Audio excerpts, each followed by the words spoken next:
வறண்ட நிலமாக மாறப்போகும் பாகிஸ்தான். 90% நீரை மடைமாற்ற தயாராகும் இந்தியா. பாகிஸ்தானுக்கு எதிராக 5 முக்கிய அறிவிப்புகளை இந்தியா வெளியிட்டுள்ளது. இதில் சிந்து நதிநீர் ஒப்பந்தம் ரத்து செய்யப்படுவதும் ஒன்று. சிந்து நதிநீர் ஒப்பந்தம் என்றால் என்ன? சிந்து நதிநீர் ஒப்பந்தம் என்பது 1960ஆம் ஆண்டு செப்டம்பர் 19ஆம் தேதியன்று போடப்பட்டது.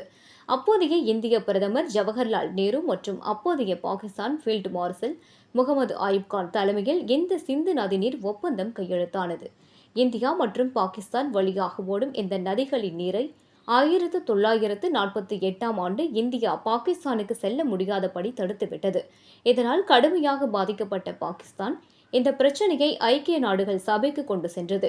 அது சம்பந்தமாக நடத்தப்பட்ட பேச்சுவார்த்தையின் முடிவில்தான் சிந்து நீர் ஒப்பந்தம் போடப்பட்டது. இந்தியா பாகிஸ்தான் எல்லை தாண்டி பல நதிகள் ஓடுகிறது என்பதால் அவற்றின் நீரை பயன்படுத்துவது குறித்து இரு தரப்பினருக்கும் இடையேயான ஒத்துழைப்பு, தகவல் பரிமாற்றம் ஆகியவற்றிற்கான வழிமுறை இந்த சிந்து நதிநீர் ஒப்பந்தம் வகுத்தது எனலாம்.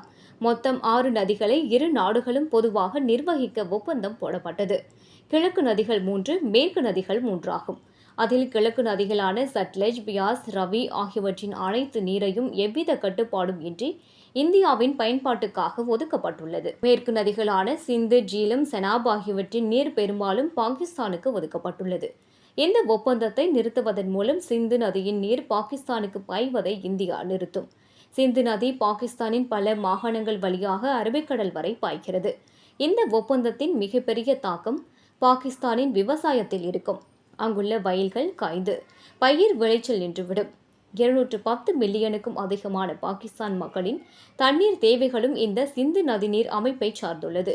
அதாவது அது நிறுத்தப்படுவதால் குடிநீர் தட்டுப்பாடும் ஏற்படும். பாகிஸ்தானில் ஏற்கனவே நிலத்தடி நீர் குறைபாடு, விவசாய நிலங்களில் உப்புத்தன்மை, நீர் பஞ்சம் போன்றவை தலைவிரித்து ஆடுகிறது. இந்த நேரத்தில் இந்த நதிகளின் நீரும் நிறுத்தப்படுவது பாகிஸ்தானுக்கு பெரும் அடியாக விழும். எனவே இந்த ஒப்பந்த ரத்து பாகிஸ்தானுக்கு பெரிய தத்தளிப்பை ஏற்படுத்த உள்ளது.